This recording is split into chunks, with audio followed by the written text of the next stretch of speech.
기재부 같은 경우는 국 단위로 국회를 대응하는 인력이 별도로 대부분 있어요. 국회 질문이 많은 곳 위주로 사무관이 업무를 수행하긴 하는데요. 대표적인 곳이 경제정책국이라는 곳 혹은 정책조정국이라는 곳에서 국회 담당 사무관이 있고요. 사실 정말 힘든 자리예요. 잡다한 업무를 다 한다고 그래가지고요. 잡이라고 부르기도 하거든요. 잡사무관 이렇게 해가지고요.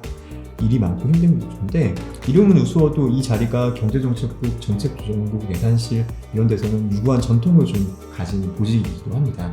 제가 했던 국고국 같은 경우에서는 담뱃값 인상을 했을 때 국회로부터 질의가 많다 보니까 이 국회를 담당하는 사무관 자리가 생겼어요.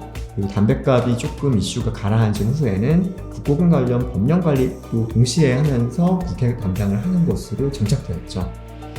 성과평가니 해외 협력이니 이런 잡다한 업무도 전부 다 한다는 면에서는 잡 업무도 마찬가지로 했었고요. 제가 했던 업무가 그 업무였어요.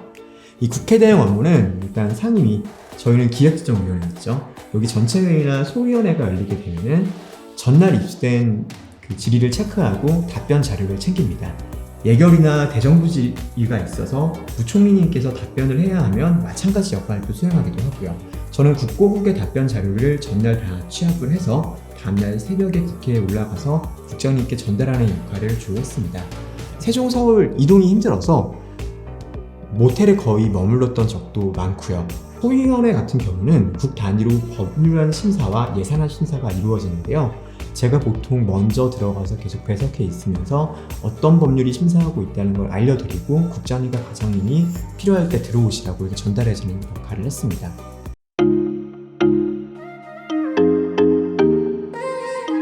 처음에는 TV로만 보던 국회의원들을 직접 보니까 신기하기도 하고 좀 멋있다 이런 생각이 들었는데요. 업무가 되고 몸도 힘들고 그러면서 실망스러운 모습들을 너무 많이 봤어요. 그때 제가 느꼈던 문제들을 이장에 옮기려고 했습니다. 다 제가 직접 눈앞에 회의장에서 봤던 일 그리고 들었던 일을 중심으로요. 옮겨 들었던 이야기도 싫지 않았습니다. 사실 가장 충격받았던 것, 가장 큰 문제라고 생각하는 것은 국회의원님들이 일을 안 하는 거예요. 문제는 그 빈자리를 누군가는 채우는데 그 누군가에 대해서 막상 국민들은 모른다는 거죠. 국회 공무원들, 행정공무원들이 그 빈자리를 채웁니다. 또 보좌관들도 정말 많은 일을 해요. 다른 거는 둘째치고 일단 보좌관에 대해서는 한마디를 꼭 언급하고 싶어요. 선거가 코앞에 있기도 하지만 저는 보좌관들이 좀 대우받고 부각되었으면 좋겠어요. 실제 질의는 보좌관님들이 다 씁니다. 그리고 국정감사 질의들도 마찬가지고요. 능력이 부족한 국회의원들은 그저 보좌관이 쓴 질의서를 읽고 호통만 칠 뿐이더라고요. 청년인재 요즘 그런 이야기를 하는데요. 제가 국회에서 본 멋있는 청년 보좌관들 정말 많았습니다.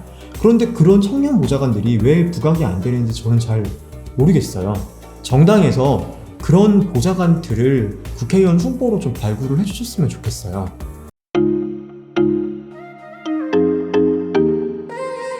국회의원들이 일을 안 하게 되면요, 여당은 행정부에 직접적으로 정책을 요구하고 심지어는 인력까지 요구를 합니다. 보통 부처에서 국장을 끝내고 정당의 수석전문위원으로 들어갑니다. 공무원을 그만두고 이동하는 건데요. 그 후에 다시 차관이나 1급 이런 공무원이 되기도 하죠. 예를 들어서 이번에 문제가 됐던 모 전 금융위 국장님도 그런 케이스였습니다. 금융위 국장을 하고 금융위 국장을 그만둔 다음에 정당 소속 수석 전문위원이 되지 않았습니까? 기재부에도 마찬가지로 그렇게 이동을 했습니다. 정권 초에는 여당의 수석 전문위원으로 이동을 하는 게 굉장히 잘 이동을 하는 그런 진로 중에 하나라고 말을 합니다.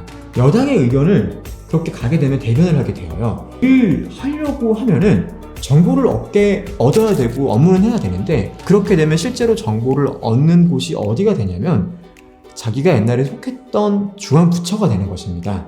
정보와 업무 처리를 요구받는 중앙부처 공무원의 입장에서는 옛날에 본인이 모셨던 간부님이고 선배님이기도 하고 다시 부처에 돌아올 수도 있는 데다가 어쨌건 그 후에는 더 좋은 자리로 가실 분인데 요구를 거절하기가 어렵죠. 그렇게 중앙부처는 여당과 인력을 공유하게 됩니다.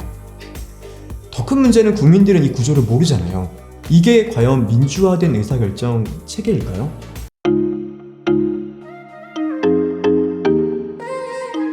국회에서 전체회의라는 곳이 있고 소위원회가 있는데요. 실제로 법률심의 등은 소위원회에서 이루어집니다. 전체 회의에서는 여당은 장관을 옹호를 하고 야당은 장관을 비판하기만 합니다.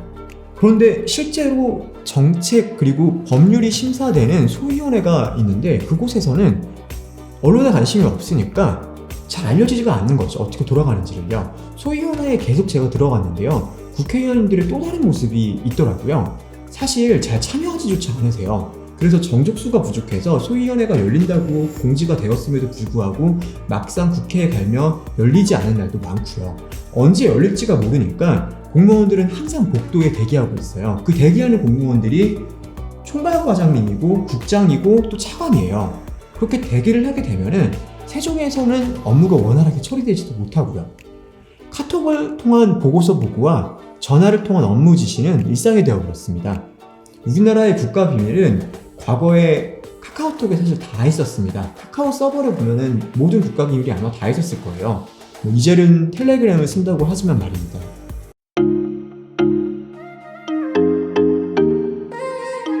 어떤 정당을 떠나서 제가 봤던 국회의 모습을 날것 그대로 좀 전달하고 싶었습니다. 선거가 있다 보니 어떻게 보면은 보다 제가 봤던 심각한 문제들, 제가 들었던 조금 더 부각하고 싶었던 문제들을 제대로 전달하지 못했던 부분이 좀 아쉽습니다. 국회의원 누구를 비판하는 것이 의도는 아니었습니다. 비판하는 의원들도 어떻게 보면 소위원장에 참석하여서 정족수를 채워주시고 법안을 심의했다는 것만으로도 훌륭한 분들이십니다. 다시 말씀드리지만 소위원회는 언론에서 부각조차 안 되기 때문에 잘 나오지 않는 분들이 굉장히 많거든요. 저는 논란이 되기보다도 이 글을 통해서 이번 선거에서는 일할 의지가 있고 열정이 있는 분들로 국회가 구성되었으면 합니다. 정당이나 인물에 대한 지지 여부를 떠나서 말이죠. 서울신문사 사장 후보에 대한 선임평정을 제가 했었거든요. 지난 정권이나 이번 정권이나 서울신문사 사장을 마음대로 정하는 것은 청와대의 권한 밖이었습니다. 반면에 정부가 언론에 돈을 주고 기사를 쓰는 관행은 지난 정권이나 이번 정권이나 똑같이 반복되고 있어요.